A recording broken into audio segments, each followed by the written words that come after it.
नमस्कार, मैं मयूरी आपका इस शो में स्वागत करती हूँ।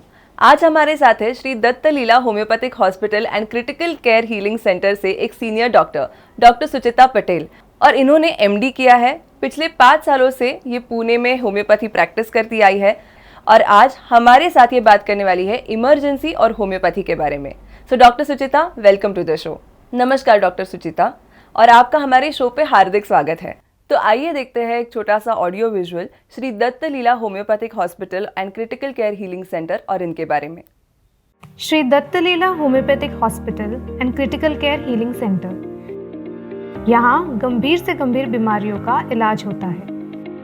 Kidney failure, cancer, paralysis, heart failure जैसे कई क्रिटिकल और इमरजेंसी केसेस का यहाँ क्लासिकल होम्योपैथी यानी शास्त्र शुद्ध पद्धति से इलाज किया जाता है। श्री दत्त लीला होम्योपैथिक हॉस्पिटल में 6 सीनियर डॉक्टर्स की टीम काम करती है, जो बहुत सालों से रिसर्च वर्क और क्लासिकल होम्योपैथी को ज़्यादा से ज़्यादा विकसित करने में लगी हुई है। होम्योपैथिक फील्ड में पहली बार ये ऑक्सीजन थेरेपी का कॉन्सेप्ट लेकर आए हैं, जिससे मरीजों को मानसिक और शारीरिक स्वास्थ्य का लाभ हुआ है, गंभीर बीमारियां ठीक हुई है और कौटुंबिक रिश्तों में भी सुधार आया है। बीमारी चाहे कोई भी हो, नई या पुरानी, श्री दत्त लीला होम्योपैथिक हॉस्पिटल में इसका इलाज संभव है। इन्होंने कई मरीजों को डायलिसिस, ऑर्गन ट्रांसप्लांट, एंजियोप्लास्टी जैसे इलाज करने से बचाया है और केवल होम्योपैथी के जरिए इनकी बीमारियों को ठीक किया है। इनका बृहद वाक्य है, कमिटेड फॉर हीलिंग। अपने इसी अनुभव को लोगों तक पहुंचाने के लिए इन्होंने किताब भी लिखी है। ये बुक ना केवल डॉक्टर्स के लिए है, बल्कि जनरल पब्लिक और आने वाली जनरेशन के लिए भी बहुत मददगार है। अभी तक इस बुक के 5000 से ज़्यादा कॉपियाँ बिक चुकी है। यह किताब आपकी नज़दीकी बुक स्टोर और अमेज़ॉन पर भी उपलब्ध है। गंभीर से गंभीर बीमारियों पर असरदार इलाज के लिए श्री दत्त लीला होम्योपैथिक हॉस्पिटल में ज़रूर आएं। अधिक जानकारी के लिए आप हमें संपर्क कर सकते हैं। हमारा फ़ोन नंबर है 8446093223 705-835-6034। आप हमारे वेबसाइट को भी विजिट कर सकते हैं www.sdlhomeo.com। Shri Datta Leela homeopathic hospital Pune के पिंपरी गांव में स्थित है।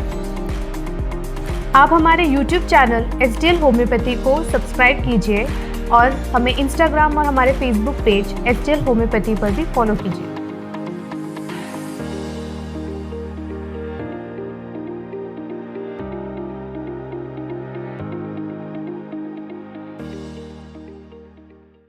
पिछले कई सालों से आप SDL हॉस्पिटल में काम कर रही है, तो आपके हॉस्पिटल में कौन से इमरजेंसी केसेस आपने हैंडल किए हैं? वैसे तो हमारे पास हर बीमारी के पेशेंट आते हैं, जैसे कि hypertension, diabetes, thyroid, PCOD, skin complaints, hair diseases, even cancer, tumours, हर तरह के पेशेंट हमारे पास आते हैं। डॉक्टर, अक्सर हमने सुना है कि होम्योपैथी काफ़ी स्लो एक्टिंग है, धीरे धीरे असर करती है। तो ऐसे क्रिटिकल केसेस में आपका होम्योपैथिक अप्रोच क्या रहता है, और क्या ऐसे क्रिटिकल केसेस भी होम्योपैथी द्वारा ठीक हो सकते हैं? हमारे पास जब भी पहले बार पेशेंट आता है, तब हम उनकी मानसिक और शारीरिक अवस्था का स्टडी करके उनका डिटेल इंफॉर्मेशन लेते हैं, केस हिस्ट्री लेते हैं। उसके बाद उनका वो दोनों चीज़ों का सम्मेलन करके उनकी प्रकृति के अनुसार उन्हें दवाई देते हैं। गंभीर से गंभीर बीमारी के भी हमारे पास पेशेंट आते हैं। ऐसे कंडीशन में हमें बहुत ही ज़्यादा बारीकाई से हमें उनकी देखरेख करनी पड़ती है। उनके हर सिम्टम के ऊपर ध्यान देना पड़ता है। जैसे कोई ट्यूमर का पेशेंट होता है तो उसमें उनकी हर मूवमेंट के ऊपर ध्यान देना पड़ता है कि जैसे उनका आई कांटेक्ट हो रहा है, यानी हैंड मूवमेंट कैसे है, लेग मूवमेंट्स कैसे है, कितना स्टिफनेस है बॉडी में। अगर आरटी उनको नाक से अगर पाइप लगाई है तो उसमें से खाना जा रहा है या नहीं, उसके बाद वो लोग उनको बिठाते हैं या नहीं, या फिर पोजीशन चेंज करते हैं कि नहीं, ये सारी चीज़ों के बारे में हमें बहुत ज़्यादा ध्यान रखना पड़ता है। बहुत बार ऐसा होता है कि पेशेंट हमारे पास बहुत सारी मेडिसिन्स लेकर आता है, तो ऐसी मेडिसिन्स के साइड इफ़ेक्ट भी बहुत सारे होते हैं। जैसे कि कुछ मेडिसिन्स की वजह से उनके अलग अलग सिम्टम्स आते हैं उनमें, तो वो सिम्टम को भी हमें डिसीज सिम्टम और वो सिम्टम उन सब को सेपरेट करना पड़ता है। उसके बाद हमें उसके अनुसार हमें मेडिसिन देनी पड़ती है कि किसकी वजह से क्या सिम्टम आए हैं, और वो सिम्टम कम करने के लिए भी होम्योपैथिक दवाई मदद करती है। होम्योपैथी जब हम हमारे टंग पे लेते हैं तो वो कुछ माइक्रो सेकेंड्स में ही हमारे डायरेक्ट न्यूरोट्रांसमीटर थ्रू हमारे ब्रेन, हमारे किडनी, हमारे हार्ट, ये सारे वाइटल ऑर्गन तक पहुंच जाती है और सर्कुलेशन में आकर वहाँ का ऑक्सीजनेशन, वहाँ का सर्कुलेशन बढ़ाता है, जिसकी वजह से क्या होता है कि वहाँ का ऑक्सीजन सप्लाई और ब्लड सप्लाई बढ़ता है, जिसकी वजह से हमारा वो मेजर ऑर्गन बच सकता है। हमारी सिस्टम अलर्ट हो जाती है।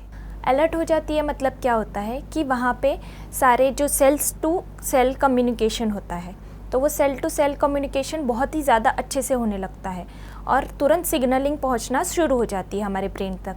वहाँ पे हमें क्या करना चाहिए, कैसे फाइट करना है इन्फेक्शन से, वो शुरू हो जाता है। इन्फेक्शन के खिलाफ पूरा का पूरा सोल्जर की तरह टीम तैयार होती है और वो उस इन्फेक्शन को जकड़ के उसको बाहर फेंक देते हैं। तो ये सिस्टम तैयार होने के लिए होम्योपैथिक दवाई बहुत ही ज़्यादा फ़ायदेमंद है। होम्योपैथिक दवाई की वजह से उस सिस्टम को और फास्ट एक्शन मिलती है। बहुत बढ़िया, आपने बहुत ही अच्छी इन्फॉर्मेशन दी है। तो आपके कहने के द्वारा होम्योपैथी काफ़ी फास्ट एक्टिंग है, और जैसे हार्ट फेलियर या पैरालिसिस, ऐसी कंडीशन जहाँ पे त्वरित उपचार की ज़रूरत होती है, तो ऐसे ट्रीटमेंट में होम्योपैथी में कौन सी टेक्निक का इस्तेमाल करते हैं? होम्योपैथी बहुत ही ज़्यादा फास्ट एक्टिंग है, जैसे मैंने अभी बताया। तो ऐसे कंडीशन जैसे हार्ट अटैक हुआ, पैरालिसिस हुआ, वहाँ पे क्या होता है कि हमारे ब्लड सर्कुलेशन यानी ब्लड वेसल्स जो हार्ट को ब्लड सप्लाई करती है, उसमें ब्लॉकेजेस आते हैं या फिर उसमें अचानक से दबाव आता है। उसकी वजह से क्या होता है कि वहाँ पे मेजर ऑर्गन जैसे कि हार्ट और ब्रेन, तो इसमें ब्लड पहुँचना कम हो जाता है और उसमें ही ब्लड नहीं पहुंचता तो फिर हार्ट अच्छे से पंप नहीं कर पाता तो बाकी के ऑर्गन्स को भी ब्लड सप्लाई नहीं होता। उसकी वजह से पूरी बॉडी कोलैप्स कंडीशन में जाती है और पेशेंट की उस वक्त बहुत ही ज़्यादा गंभीर स्थिति हो सकती है, पेशेंट की डेथ भी हो सकती है ऐसे कंडीशंस में। तो ऐसे कंडीशन में जब हम होम्योपैथिक दवाई सही टाइम पे, मतलब जैसे ही आपको सिम्टम आता है उसके 6 घंटे के अंदर आपने अगर सही होम्योपैथिक दवाई ले ली तो पेशेंट रिकवर हो सकता है। इवन ऐसे केसेस हमने देखे भी है श्री दत्त लीला में कि जो होम्योपैथिक दवाई लेने से बच गए हैं। ऐसी कंडीशन में हमें बेसिक समझने की ज़रूरत है। जैसे हमारे गुजराती लोग बोलते हैं, पहला बेसिक ने समझो। बेसिक समझवानी खूब जरूर है, तो बेसिकથી शुरुआत करशो तो सारू રહેશે। ऐसे कंडीशन में हमें क्या करना चाहिए कि बेसिक समझना चाहिए। बेसिक क्या है कि हमें क्या करना है, उस वक्त हमारा माइंड स्टेबल रख के हमें ये समझना है कि हमें जल्द से जल्द पेशेंट को कैसे स्टेबल सिचुएशन में लाना है।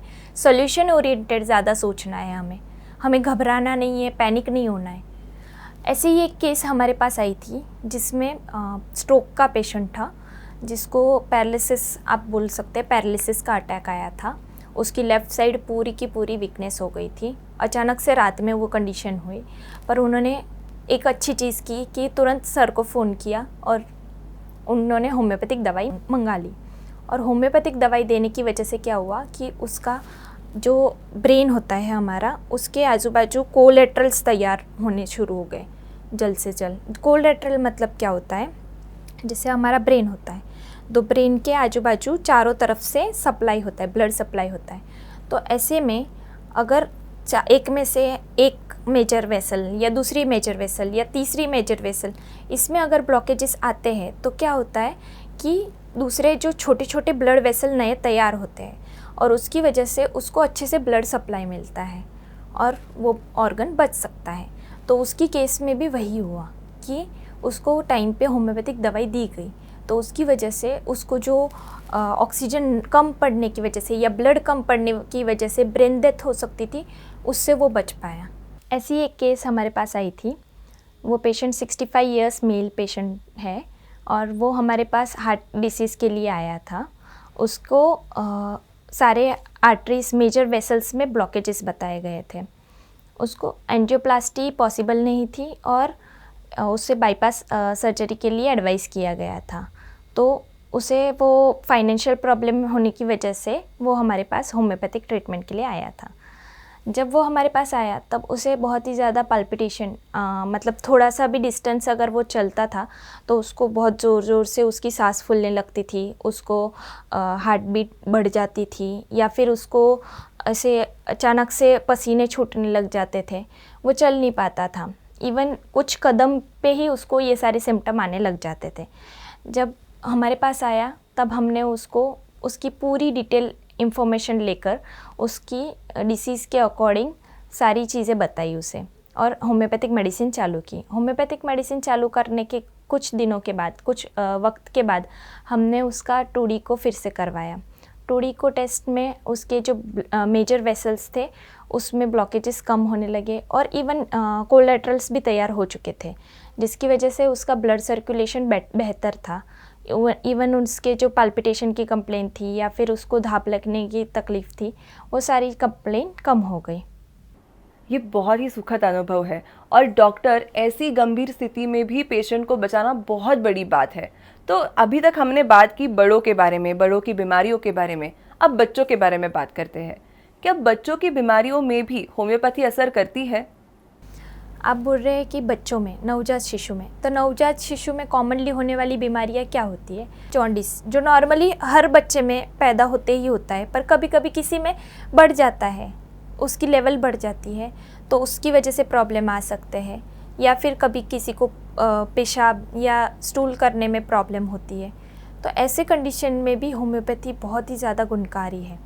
दूसरी चीज़, जब छोटे बच्चे रहते हैं तो उनमें बुखार की प्रॉब्लम बहुत ज़्यादा होती है कि अगर किसी को बुखार आ गया तो बहुत बार बच्चों में बुखार बढ़ के सर के ऊपर चढ़ जाता है, हम बोलते हैं उसको सर पे बुखार चढ़ गया। तो ऐसी कंडीशन में उनको फिट आते हैं, मिर्गी के दौरे पड़ते हैं, वो एक चीज़ हो गई। या फिर नॉर्मली किसी को बचपन से ही मिर्गी के दौरों की बीमारी होती है कि जिनका ब्रेन बहुत ही ज़्यादा ओवर एक्टिव होता है और जिसकी वजह से क्या होता है कि उनका ब्लड सर्कुलेशन कम पड़ता है हेड में और उसकी वजह से उनको मिर्गी के दौरे पड़ते हैं। अचानक से उनको स्पाज्मोडिक जैसे कंडीशन हो जाती है, पूरी बॉडी अखड़ जाती है। ऐसे कंडीशन में पेरेंट्स भी बहुत ज़्यादा घबरा जाते हैं। एंटी एपिलेप्टिक मेडिसिन्स है आपके पास, पर फिर भी अगर होम्योपैथिक दवाई दी जाए तो उनकी इंटेंसिटी, जो पीरियड होता है, वो कम हो सकता है। इवन आपके मिर्गी के दौरे पूरी तरह से बंद भी हो सकते हैं। तो उसके लिए होम्योपैथिक दवाई बहुत ही ज़्यादा अच्छी रहेगी।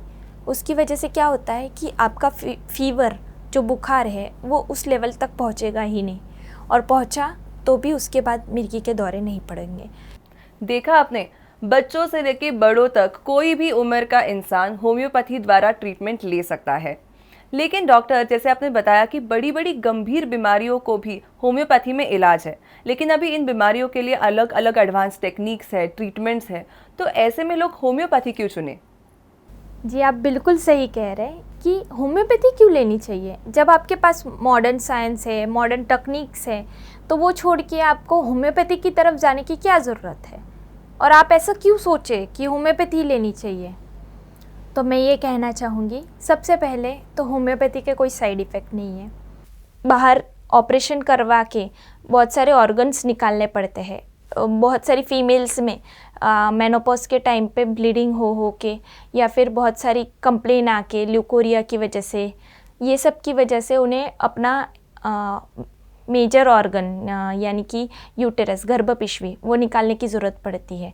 तो वो हम टाल सकते हैं। ऐसे बहुत सारे ऑर्गन हैं, गॉल ब्लैडर है जो जिसमें स्टोन्स होने की वजह से बहुत लोगों को उसका ऑपरेशन करना पड़ता है।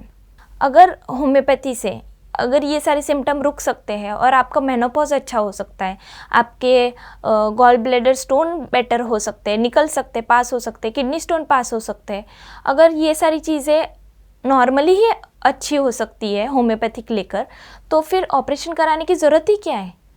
अगर वो ऑपरेशन टल रहा है या आपका मेजर ऑर्गन जो आपके शरीर के लिए ज़रूरी है वो अगर आपको निकालने की ज़रूरत ना पड़े, तो ये अच्छी चीज़ है। बिल्कुल सही कहा आपने। मतलब जब गंभीर से गंभीर भी बीमारी हो तो होम्योपैथी के बारे में ज़रूर सोचना चाहिए। इनफैक्ट हम होम्योपैथी की तरफ एकदम अंत में जाते हैं, तो शुरुआत से ही हम होम्योपैथिक ट्रीटमेंट अगर अपनाएं तो हम बहुत ही तंदुरुस्त रहेंगे और हम हर बीमारी का इलाज कर सकेंगे। तो डॉक्टर, एसडीएल हॉस्पिटल में ऐसे कई सारे पेशेंट्स आते होंगे, उन्हें आप कैसे ट्रीट करते हैं? यानी कि आपका मिशन क्या है, आपका अप्रोच क्या है? श्री दत्तलीला होम्योपैथिक हॉस्पिटल ये एक क्लासिकल होम्योपैथी का हॉस्पिटल है और लोगों को होम्योपैथिक माध्यम से सेवा कर रहा है। होम्योपैथिक हॉस्पिटल में हम 6 डॉक्टरों की टीम है, जिसमें हम 4 साल से बहुत सारे केसेस के ऊपर रिसर्च कर रहे हैं। बहुत ही ज़्यादा थेरेपीज़ है, जैसे कि oxygen therapy, healing therapy, fish therapy, ये सारी थेरेपीज़ के ऊपर हम काम कर रहे हैं। उसके अलावा हम रिसर्च रिलेटेड वर्क कर रहे हैं, जिसमें एनिमल्स के ऊपर, इमरजेंसी डिसीज़ेस के ऊपर बहुत सारी नई नई मेडिसिन्स है, जिसका हम रीप्रूविंग करके बहुत सारे क्लिनिकल ट्रायल ले रहे हैं। Thank you so much doctor, आपने इमरजेंसी और होम्योपैथी के बारे में इतना अच्छा मार्गदर्शन किया। आई एम श्योर लोगों को बहुत अच्छी उम्मीद जगाई है आपने। और एसडीएल के बारे में जो आपने बात कही कि Shri Dattaleela homeopathic hospital and critical care healing centre में कोई भी पेशेंट अगर बीमारी के साथ आता है तो बाहर निकलते टाइम वो बीमारी मुक्त होके ही जाता है, क्योंकि हर बीमारी का इनके पास इलाज है। कोई भी इंसान किसी भी एज का हो, अगर प्रेग्नेंट वुमेन भी हो तो वो भी होम्योपैथिक ट्रीटमेंट ले सकते हैं और उनकी बीमारी को जड़ से मिटा सकते हैं। Thank you so much doctor हमसे जुड़ने के लिए और इतनी अच्छी तरह से हमें ये सब समझाने के लिए। अगर आपको भी किसी बीमारी के लिए कंसल्टेशन चाहिए, आपके किसी फैमिली मेम्बर के लिए आपको कुछ पूछना है, तो ज़रूर इनके कांटेक्ट कीजिए। इनके कांटेक्ट डिटेल्स आपको स्क्रीन पर दिखाई देंगे। Shri Dattaleela homeopathic hospital and critical care healing centre में आपकी हर बीमारी का इलाज हो सकता है, because as they say they are committed for healing. Thank you so much.